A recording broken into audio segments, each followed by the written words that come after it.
आज का टॉपिक है हमारा 8237 डीएमए कंट्रोलर। और चूंकि ये टॉपिक थोड़ा सा बड़ा है तो हम उसको 2-3 पार्ट में डिस्कस करेंगे। सबसे पहले आज हम डिस्कस करेंगे 8237 जो इंटेल की आईसी है डीएमए कंट्रोलर की, उसका बेसिक ऑपरेशन क्या है, उसका पिन डायग्राम क्या है और उसका ब्लॉक डायग्राम क्या है। ठीक है, तो we'll discuss these 3 topics one by one. So starting from DMA. DMA controller में पहला वर्ड है डीएमए। डीएमए क्या होता है? तो डीएमए आपने सुन रखा होगा, I think COA computer organization and architecture subject में आपने डीएमए के बारे में हल्का फुल्का पढ़ रखा है पहले से। तो आई होप डीएमए पता होगा, नहीं पता है तो कोई दिक्कत नहीं, मैं बता देता हूँ। DMA stands for direct memory access.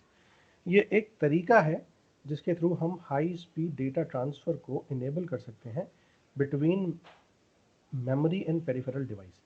अब पेरिफेरल डिवाइस कोई सी भी हो सकती है, इनपुट आउटपुट डिवाइस भी हो सकती है या एक दूसरी मेमोरी भी हो सकती है। ठीक है, डीएमए एक डेटा ट्रांसफ़र का तरीका है जिसमें हम कभी भी या हम माइक्रो प्रोसेसर को इंटरवीन करने से या उसको कंट्रोल करने से रोक सकते हैं। यानी हमारा डेटा ट्रांसफ़र अगर किसी भी मेमोरी या इनपुट आउटपुट डिवाइस के बीच हो रहा है या मेमोरी टू मेमोरी भी हो रहा है, तो हम बेसिकली माइक्रो प्रोसेसर को बिना इन्वॉल्व किए भी हम डेटा ट्रांसफ़र कर सकते हैं। तो ये डीएमए डायरेक्ट मेमोरी ट्रांसफ़र के थ्रू हो सकता है। इस मेथड को हम जनरली लार्ज डेटा को ट्रांसफ़र करने के लिए इस्तेमाल करते हैं और इसको करने के लिए हमें एक कंट्रोलर की रिक्वायरमेंट होती है, उसको बोलते हैं डीएमए कंट्रोलर। ठीक है, ये एक तरीके का प्रोसेसर ही है, but that is a dedicated processor used for direct memory operations only. ठीक है, तो इसमें हमारा 8085 या 8086 के ऑपरेशन का इस्तेमाल नहीं होगा। उसकी जो डेटा बस है, उसकी जो कंट्रोल बसेस हैं और उसकी जो एड्रेस बसेस हैं, उन्हीं का इस्तेमाल हम लोग डीएमए कंट्रोलर के थ्रू डायरेक्ट मेमोरी एक्सेस करने के लिए इस्तेमाल करते हैं। मेमोरी टू मेमोरी या memory to input output device के बीच में अगर डेटा ट्रांसफ़र करना है तो हम इसके थ्रू कर सकते हैं।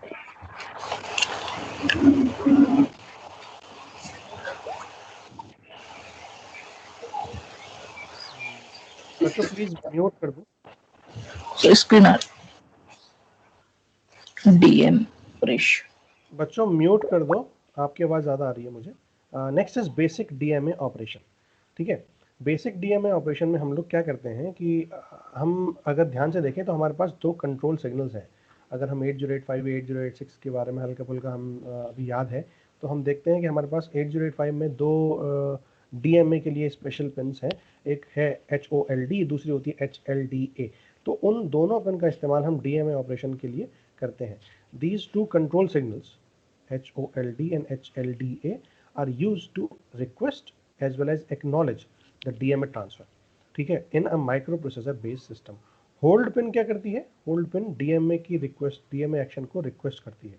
ठीक है, और एचएलडीए उस डीएमए के एक्शन को एक्नॉलेज करती है। अगर मैं होल्ड पर 1 देता हूँ, +5 वोल्ट देता हूँ, लॉजिक 1 देता हूँ, that means DMA action hold जो है वो रिक्वेस्ट करा जा रहा है 8237 आईसी के द्वारा। ठीक है, अब माइक्रो प्रोसेसर का काम है कि वो उसको रिस्पॉन्ड करे कि मेरे को ट्रांसफ़र करने के लिए, डेटा ट्रांसफ़र करने के लिए अपनी बसेस को डीएमए कंट्रोलर को देना है या नहीं देना है। ठीक है, उसका कंट्रोल जो है वो डीएमए को देना है या नहीं देना है। तो अगर देना है तो उस कंट्रोल को देने के लिए वो HLDA सिग्नल जनरेट करेगा।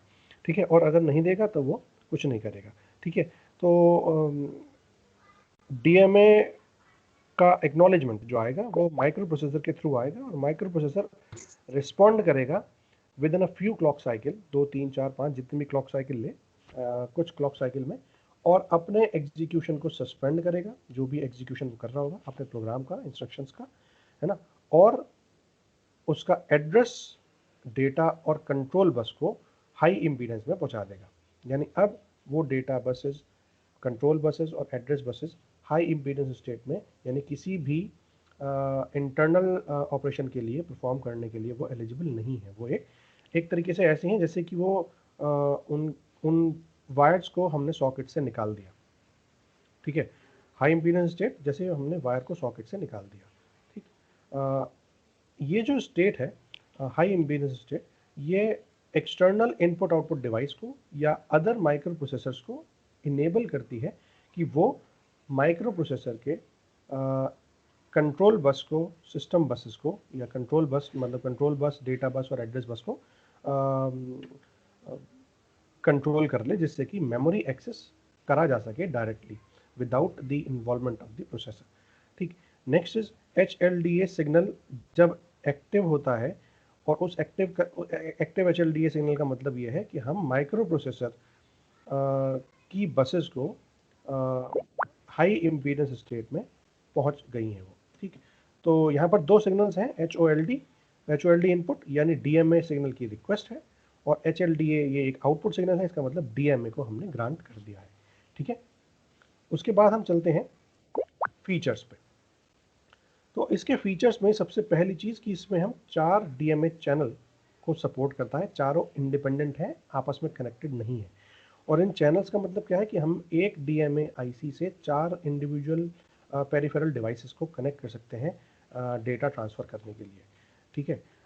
हम किसी भी इंडिविजुअल सिग्नल को, इंडिविजुअल चैनल को, इंडिविजुअल डिवाइस, पेरिफेरल डिवाइस जो कि चैनल से कनेक्टेड है, उसको इनेबल या डिसेबल कर सकते हैं इंडिविजुअल रिक्वेस्ट को। जैसे कि हम बाकी सारी पेरिफेरल डिवाइसेस में किसी भी इंटरप्ट पिन को या किसी भी पेरिफेरल डिवाइस को इनेबल या डिसेबल कर सकते हैं। वही सेम कंट्रोल इनेबल या डिसेबल कर सकते हैं हम अपना 8237 के थ्रू भी। ठीक है। इसके अंदर एक सबसे बड़ी चीज़ है कि पॉसिबिलिटी है अगर मैं मेमोरी से मेमोरी के बीच में डेटा ट्रांसफ़र करना चाहूँ। ठीक है। जब मैं मेमोरी से मेमोरी के बीच में डेटा ट्रांसफ़र करना चाहूँगा तो मुझे एक मेमोरी लोकेशन से दूसरी मेमोरी लोकेशन पर डेटा ट्रांसफ़र करना है, तो ऐसा तो है नहीं कि वो 8 बिट का ही डेटा होगा, मतलब केवल 1 बाइट का डेटा होगा। There may be a possibility कि सेवरल बाइट्स ऑफ डेटा मेरे पास अवेलेबल है। तो ऐसे केस में मुझे नेक्स्ट मेमोरी लोकेशन को जाना होगा, मतलब मुझे मेमोरी लोकेशन को इंक्रीमेंट या डिक्रीमेंट करना हो सकता है। तो वो इंक्रीमेंट या डिक्रीमेंट, जो एड्रेस का इंक्रीमेंट या डिक्रीमेंट है, वो भी इस 8237 कंट्रोलर आईसी के थ्रू कर सकते हैं हम। ठीक है। और नेक्स्ट इज हम काफ़ी सारे DMA चैनल्स को इनकॉर्पोरेट करने के लिए उसकी कास्केडिंग भी कर सकते हैं। तो ये इसके कुछ इंपॉर्टेंट फीचर्स हैं। अब चलते हैं हम इसके पिन डायग्राम के ऊपर। पिन डायग्राम में हमारे पास ये पिन डिटेल्स हैं। इस पिन डिटेल में सबसे पहले तो हमने देखा कि हम +5 वोल्ट या VCC, और एक दूसरी पिन होती है ग्राउंड, जो कि किसी भी IC को इनेबल करने के काम आएगी, उसको ऑन करने के काम आएगी, स्विच ऑन करने के काम आएगी एक तरीके से। और उसके बाद अगर मैं उस IC को स्विच ऑन कर भी देता हूँ, तो भी अगर मैं उसको इनेबल या डिसेबल करने के लिए एक सेपरेट कंट्रोल सिग्नल लगाना चाहता हूँ, तो वो है मेरे पास इस चिप सिलेक्ट सिग्नल को कंट्रोल करना। चिप सिलेक्ट सिग्नल हमेशा हमने क्या लिया है, एक ऑटो लो इनपुट सिग्नल लिया है, लो लेवल सिग्नल लिया है। तो अगर चिप सेलेक्ट सिग्नल 0 है, then only this chip can be enabled, otherwise it is simply disabled. मैंने आपको अभी बताया थोड़ी देर पहले कि हम 4 चैनल्स को सपोर्ट कर सकते हैं। तो ये 4 चैनल्स को सपोर्ट करने के लिए हमने बोला ये DMA रिक्वेस्ट जो है वो जनरेट की जा सकती है यूजिंग दीज 4 चैनल्स, और इनका नाम है DREQ0 से लेकर के DREQ3, DREQ0, DREQ1, DREQ2, DREQ3। अब अगर मैंने उन 4 चैनल्स को सपोर्ट करा है, यानी इन 4 सिग्नल्स के थ्रू एक होल्ड की रिक्वेस्ट जनरेट करी है, तो ऑटोमेटिकली उन चारों ही सिग्नल्स पर होल्ड का एक्नॉलेज भी आना चाहिए कि हाँ मैं कंट्रोल दे रहा हूँ या नहीं दे रहा हूँ। तो उसको बोलते हैं DMA एक्नॉलेज, DACK। ये भी 4 ही होंगे ऑब्वियसली, तो DACK 0 से लेकर के DACK 3 ये DMA एक्नॉलेज है। 8237 पर इनपुट होगा DMA रिक्वेस्ट और आउटपुट होगा DMA एक्नॉलेज। क्लियर है? उसके बाद अगर मैं होल्ड रिक्वेस्ट जनरेट करना चाहता हूँ, माइक्रो प्रोसेसर की होल्ड रिक्वेस्ट पिन से कनेक्ट करूँगा उसका HRQ, ये है होल्ड रिक्वेस्ट पिन। और जो प्रोसेसर के पास माइक्रो प्रोसेसर से 8237 पर एक्नॉलेजमेंट आएगा उसको बोलते हैं HLDA। ये दोनों होल्ड और होल्ड एक्नॉलेज वाले पिन से 8085 की पिन से कनेक्ट हो जाएगी। और अगली पिन है हमारी, ये लॉजिक लो है, लो लेवल सिग्नल है, इसको बोलते हैं EOP, एंड ऑफ प्रोसेस। अगर मैं इस प्रोसेस को एंड करना चाहता हूँ तो मैं उसको EOP के थ्रू एंड कर सकता हूँ। ठीक। अब अगला जो इम्पॉर्टेंट चीज़ है वो ये कि ये एक सेपरेट क्लॉक ड्रिवन IC है, यानी अगर मैं इसको ड्राइव करना चाहता हूँ तो मुझे इसके लिए एक सेपरेट क्लॉक की रिक्वायरमेंट होगी। यानी 8085 अगर मैं प्रोसेसर लगाता हूँ तो उसके लिए जो भी क्लॉक है वो क्लॉक और ये क्लॉक सेम भी हो सकती हैं और अलग अलग भी हो सकती हैं, डिपेंडिंग ऑन कि मैं किस टाइप की क्लॉक फ्रीक्वेंसी या किस टाइप का क्लॉक पीरियड यूज़ करना चाहता हूँ, मैं इस क्लॉक सिग्नल को चूज़ कर सकता हूँ। तो मुझे सेपरेटली एक क्लॉक प्रोवाइड करनी पड़ेगी, ठीक है। उसके बाद अगर मैं इस ऑपरेशन को, डेटा ट्रांसफ़र ऑपरेशन को बिटवीन मेमोरी टू मेमोरी और मेमोरी टू इनपुट आउटपुट अगर टर्मिनेट करना चाहता हूँ, सस्पेंड करना चाहता हूँ, या इस आईसी को टेम्परेरीली डिसेबल करना चाहता हूँ, तो मैं इस रीसेट पेन के थ्रू एक कमांड जनरेट कर सकता हूँ। It is basically reset the operation that is currently being executed by 8237 IC, ठीक है।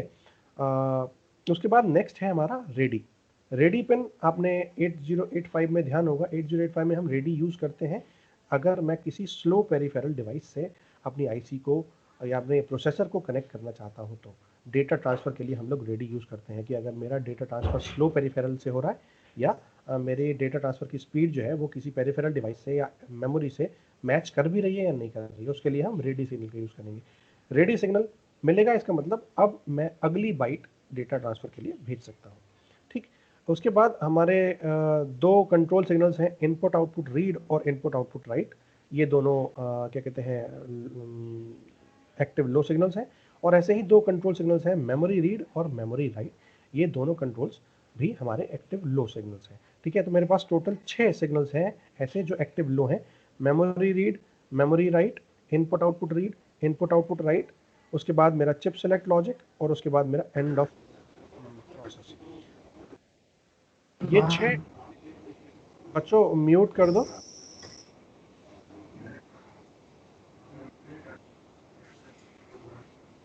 ये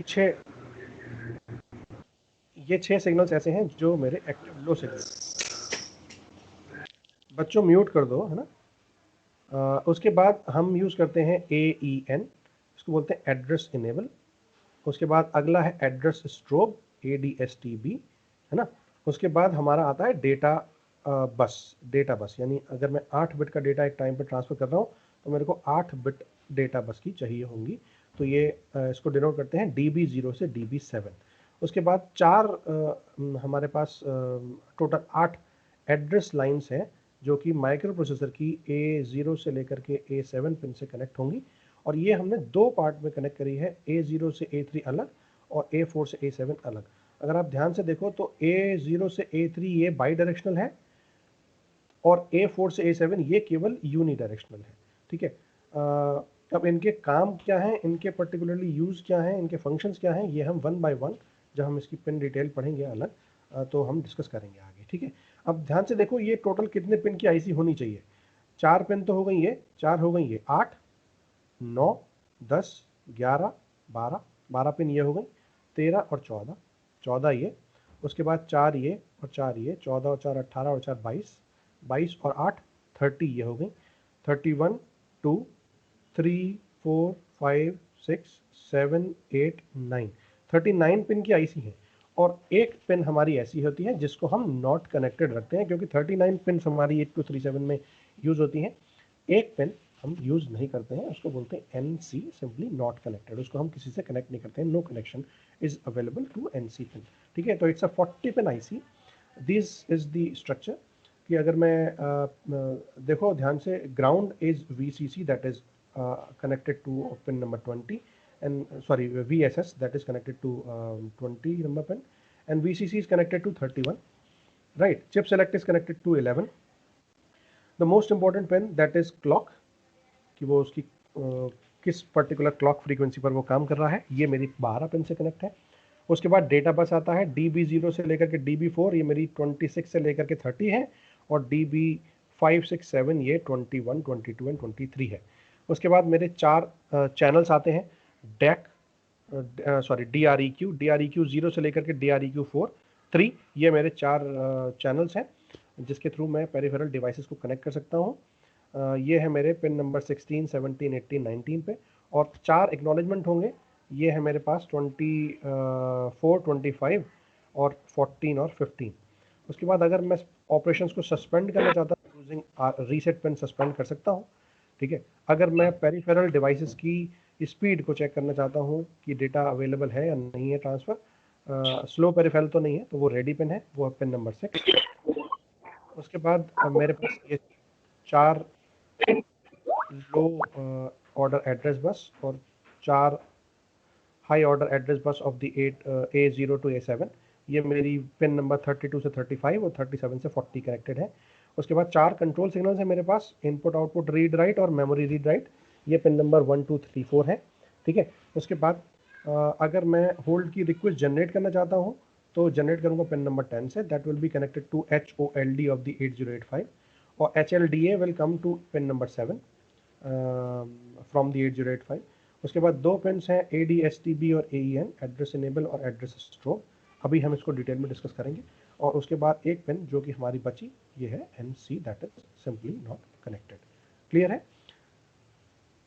ये जो 8 DACK 0 से लेकर के DACK 3 और DREQ 0 से लेकर के DREQ 3, ये हमारे DMA हैंडशेक सिग्नल्स हैं, क्योंकि बेसिकली ये प्रोसेसर को पेरिफेरल डिवाइसेस के साथ, यानी कंट्रोलर को पेरिफेरल डिवाइसेस के साथ कनेक्ट करने के या मेमोरी के साथ कनेक्ट करने के लिए, हैंड शेकिंग के लिए, कम्युनिकेशन स्टैब्लिश करने के लिए और कम्युनिकेशन पूरा हो चुका है उसको बताने के लिए यूज़ करे जाते हैं, ठीक है।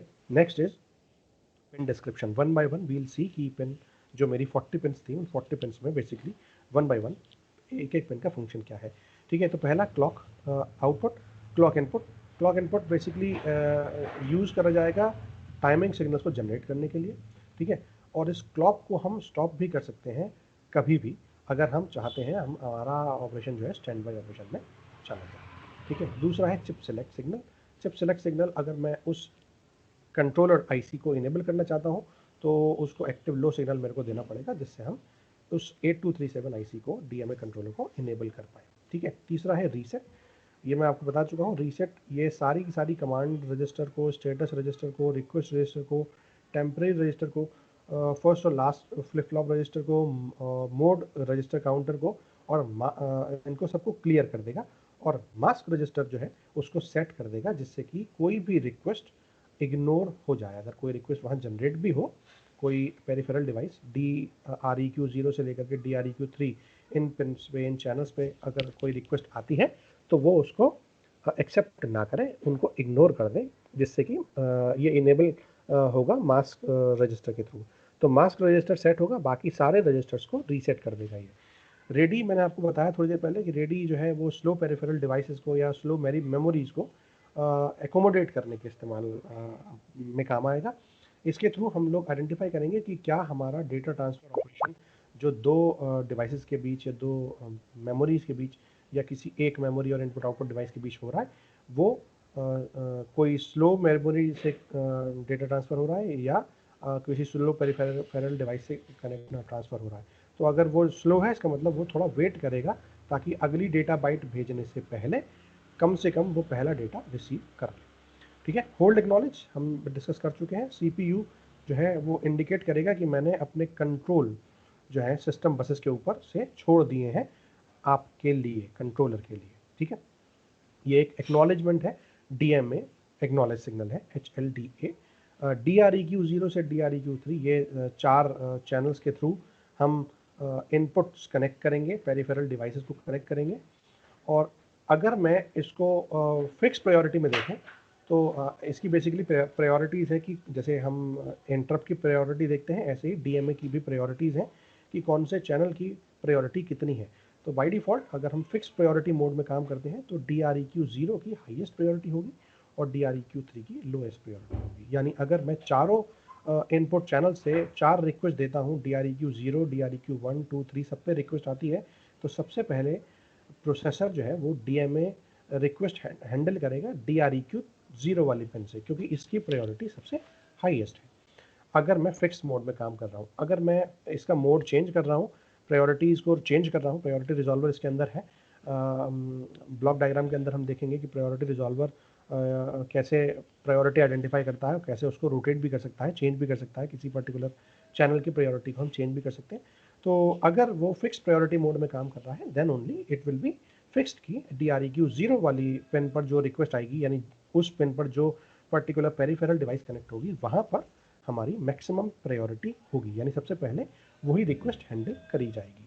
उसके बाद हमारा है DAC के 0 से लेकर के 3, ये उस पर्टिकुलर चैनल को एक्नॉलेज करने का काम करेगा। जैसे ही प्रोसेसर DREQ 0 से रिक्वेस्ट आएगी, वो 8237 कंट्रोलर 8085 या 8086 किसी प्रोसेसर के पास वो रिक्वेस्ट भेजेगा HOLD के थ्रू, HRQ के थ्रू, होल्ड रिक्वेस्ट के थ्रू, और होल्ड एक्नॉलेज जैसे ही उसको रिसीव होगा प्रोसेसर के थ्रू, तो वो उस पर्टिकुलर पिन पर चला जाएगा, ठीक है, ताकि वो DMA साइकिल प्रॉपर जनरेट कर पाए, ठीक है। DB0 से DB7 ये इनपुट आउटपुट डेटा बस है, ये दोनों टाइप के डायरेक्शन में डेटा ट्रांसफर कर सकती है ऑब्वियसली, क्योंकि डेटा किसी रजिस्टर में आ भी सकता है और डेटा जा भी सकता है, ठीक है। उसके बाद अगला है IOR, ये इनपुट आउटपुट रीड ऑपरेशन है, ये by directional active low signal है, बाई डायरेक्शनल है, ध्यान रखना बाई डायरेक्शनल सिग्नल है।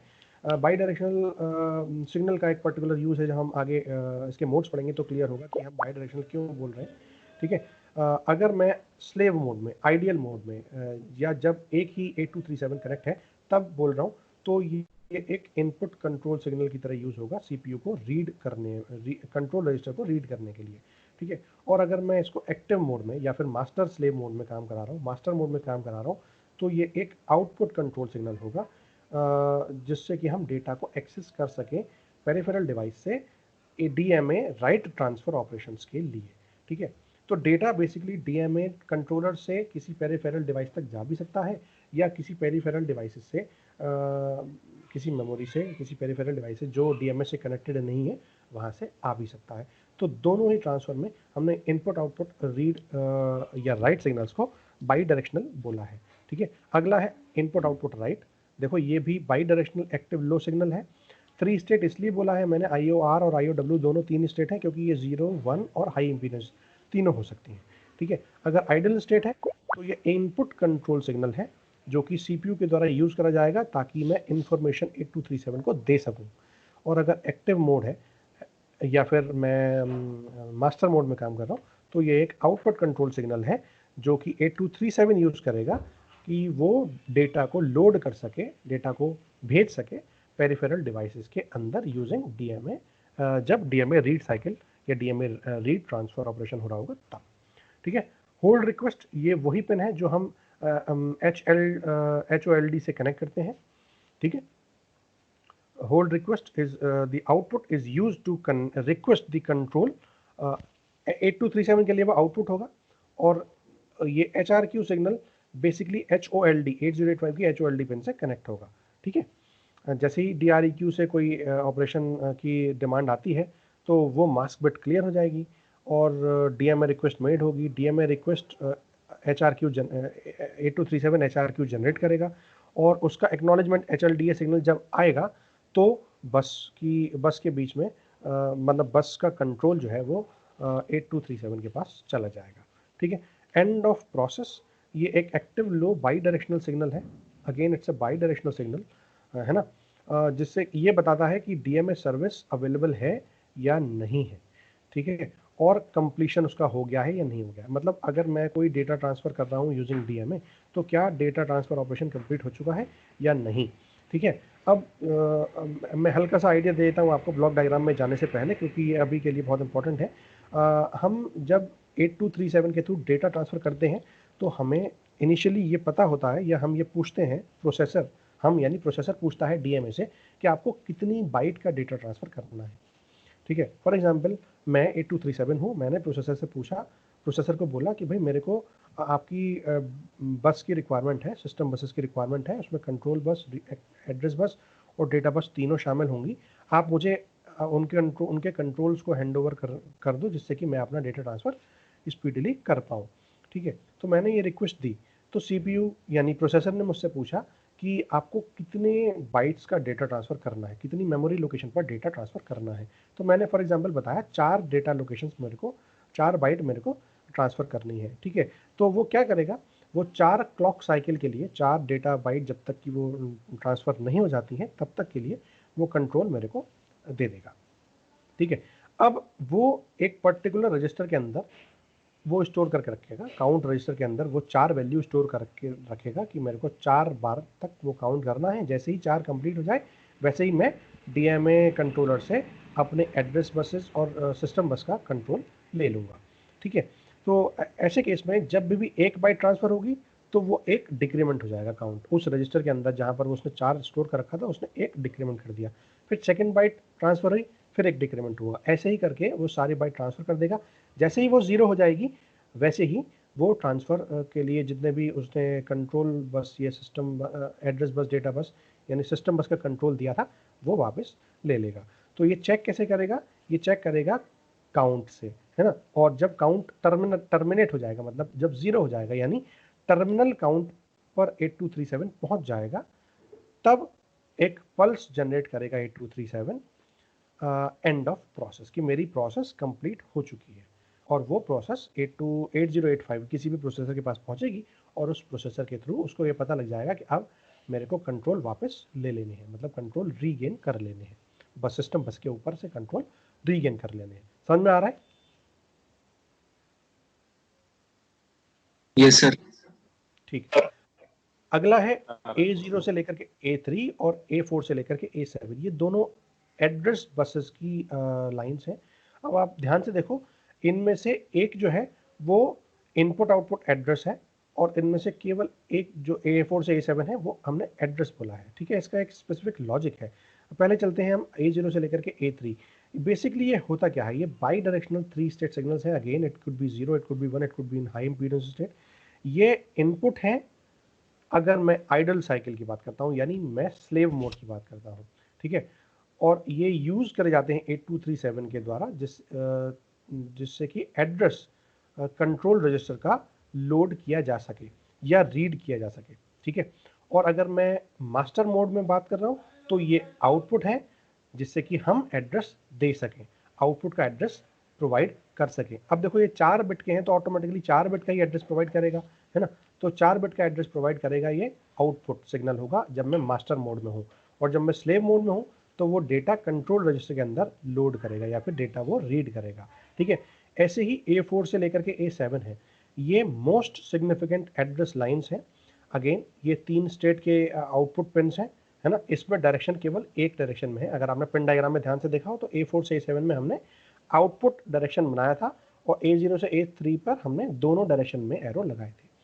ठीक है, ये इनेबल करता है, ये इनेबल होती हैं डीएमए सर्विस जब होती है तो। ठीक है, यानी जब डीएमए ऑपरेशन डीएमए कंट्रोलर कोई काम कराना चाह रहा होगा तब ये इनेबल होगी। ठीक है, उसके बाद हमारा अगला है AEN। अभी जब हम ब्लॉक डायग्राम पढ़ेंगे तो इनका ये जब रजिस्टर्स पढ़ेंगे पर्टिकुलरली तो इनका इंपॉर्टेंट सिग्निफिकेंस आएगा, तो हम डिटेल में उसको वहाँ पर देखेंगे। ठीक है, address enable, this enables the address lines. Basically होता क्या है, अगर हम ध्यान से देखें तो हमारे पास मेमोरी का जो एड्रेस है वो 16 बिट का होता है। 8085 में हम 16 बिट का एड्रेस कंसिडर करते हैं। ठीक है, अब अगर मैं सपोज 16 बिट का एड्रेस जनरेट करना चाहूँ तो मेरे को 16 ही लाइन चाहिए होंगी, लेकिन एड्रेस लाइन तो यहाँ पर है केवल 8, 4 इधर 4 इधर, है ना। तो 16 का एड्रेस जनरेट कैसे करेंगे? तो उसको जनरेट करने के लिए हम लोग उसको 2 पार्ट में क्लासीफाई करेंगे, एक lower byte of the address, एक upper byte of the address. तो जो मेरा एड्रेस इनेबल है ये lower byte of address provide करेगा और जो ADSTB है ये अपर एड्रेस बाइट प्रोवाइड करेगा। बेसिकली होता क्या है कि मैं काम तो इन चारों पिन से ही लूँगा, लेकिन एक टाइम पर मैं एक लैच को इनेबल करूँगा और एक टाइम पर मैं दूसरे लैच को इनेबल करूँगा। एक लैच से मैं अपर बाइट ऑफ एड्रेस लूँगा, एक एड्रेस से मैं एक लैच से मैं lower byte of address calculate करूँगा। ठीक है, तो ये दोनों पिन्स AEN और ADSTB हम वहाँ पर यूज़ करते हैं। ध्यान से देखो, address enable enables the 8-bit latch containing the upper 8-bit address bits onto the system address bus। तो एड्रेस लैच इनेबल उस लैच को इनेबल करेगा जिसके पास हायर एड्रेस बिट्स इनेबल होंगी। ठीक है, और AEN can also be used to disable other system bus drivers using DMA transfer। DMA transfer के समय पर अगर हम किसी और सिस्टम बस को डिसेबल करना चाहते हैं तो भी हम इस AEN एड्रेस इनेबल पिन को यूज़ कर सकते हैं। ये एक एक्टिव हाई सिग्नल है। ठीक है, एड्रेस स्ट्रोब आप देखो ध्यान से, this is an active high signal used to control the latching of the upper address byte. तो जब मैं अपर एड्रेस बाइट को लैच करना चाहता हूँ तो मैं एड्रेस स्ट्रोब पिन का इस्तेमाल करूँगा।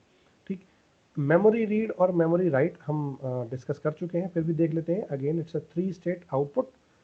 ये केवल आउटपुट सिग्नल है, ये इनपुट नहीं है। हमने IOR और IOW देखा था, ये दोनों साइड के सिग्नल हैं। It can be use as an input signal to 8237 और as an output signal to 8237, लेकिन MEMR और MEMW ये केवल और केवल आउटपुट सिग्नल है, क्योंकि ये अगर मेमोरी रीड करना चाहता है या मेमोरी राइट करना चाहता है 8237 तो वो प्रोसेसर का इस्तेमाल नहीं करेगा, यानी प्रोसेसर की तरफ से सिग्नल नहीं आएंगे, यानी वो इनेबल नहीं होगा, मतलब इनपुट सिग्नल नहीं होगा, वो केवल आउटपुट सिग्नल होगा। 8237 के लिए वो एक आउटपुट सिग्नल होगा।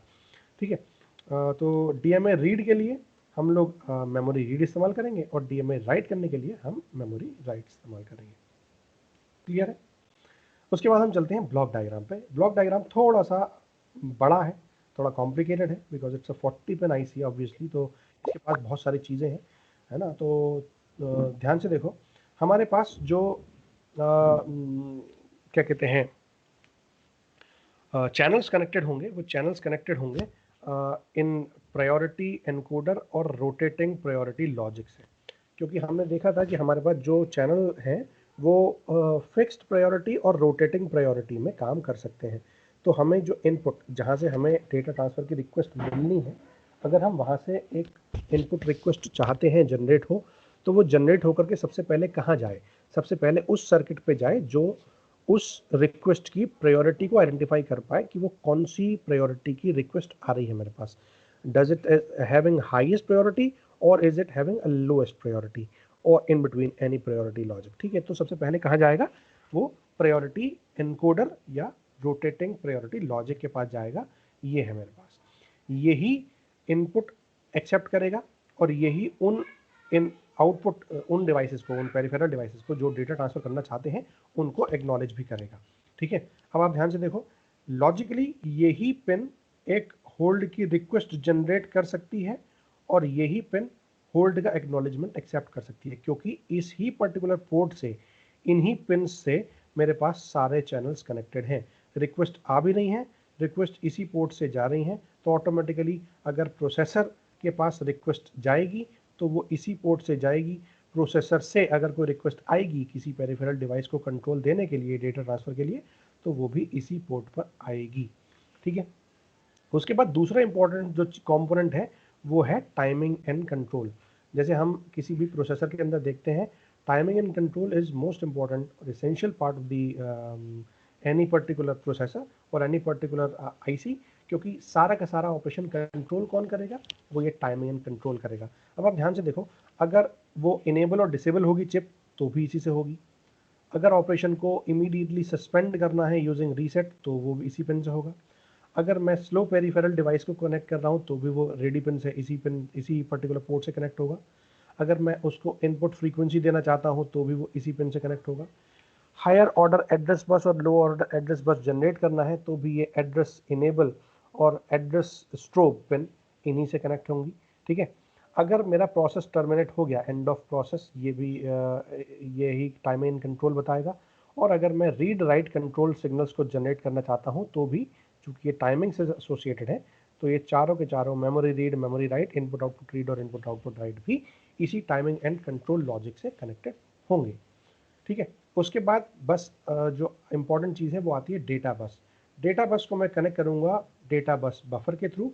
ये मेरा इनपुट आउटपुट बफर है, डेटा बस बफर भी बोल सकते हैं इसको, है ना। डेटा इधर भी आ सकता है या इधर से जा भी सकता है। तो डेटा बस जब कनेक्ट हो प्रोसेसर के डेटा बस से और 8237 की डेटा बस से, तो उसके बीच में एक बफर ज़रूर होना चाहिए। तो बफर के थ्रू मैंने अपनी डेटा बस कनेक्ट कर दी। ठीक है, उसके बाद बची मेरे पास 4 पिन्स। वो 4 पिन कौन कौन सी हैं? वो 4 पिन्स हैं एड्रेस की, लो ऑर्डर एड्रेस की 4 पिन और हाई ऑर्डर एड्रेस की 4 पिन। ध्यान से देखो, ये इनपुट आउटपुट बफर है, ये बाई डायरेक्शनल है, और ये आउटपुट बफर इसलिए से कनेक्ट करा है क्योंकि ये केवल एक ही डायरेक्शन में है, अवे फ्रॉम दी 8237 है। ठीक है, अब ये जो डेटा बस से कनेक्ट होगा 8085 का डेटा बस से कनेक्ट होगा 8237 के डेटा बस से, ठीक है। तो ये data pin connected data bus buffer के थ्रू, ये एक इंटरनल डेटा बस से कनेक्ट होगी। अब ये इंटरनल डेटा बस पे मैंने बहुत सारे, आपको ये एरो दिख रहे हैं, ये है ना, ये बाकी ये इधर भी हैं 3, ठीक है। और ये सारे के सारे बेसिकली क्या है, ये और ये भी बेसिकली ये जो एरो दिख रहे हैं, जगह थोड़ी सी शॉर्ट थी इसलिए डबल साइडेड एरो बनते तो बहुत कॉम्प्लेक्स दिखता। तो ये भी बेसिकली क्या है, ये 16 बिट लाइंस है, एड्रेस है, ये भी 8-8 बिट की डेटा बस से इसी से कनेक्टेड है, ठीक है। ये आपने देखा, यहाँ तो हमने जगह थी तो हमने दिखा दिया, बाकी हमने किसी भी रजिस्टर से इससे और इससे कनेक्ट होकर कर नहीं दिखाया है, इसलिए हम एज्यूम करके चलेंगे कि ये जो सिंगल लाइन है ये बेसिकली 8 बिट डेटा बस है जो कि इंटरनल डेटा बस से कनेक्टेड है, ठीक।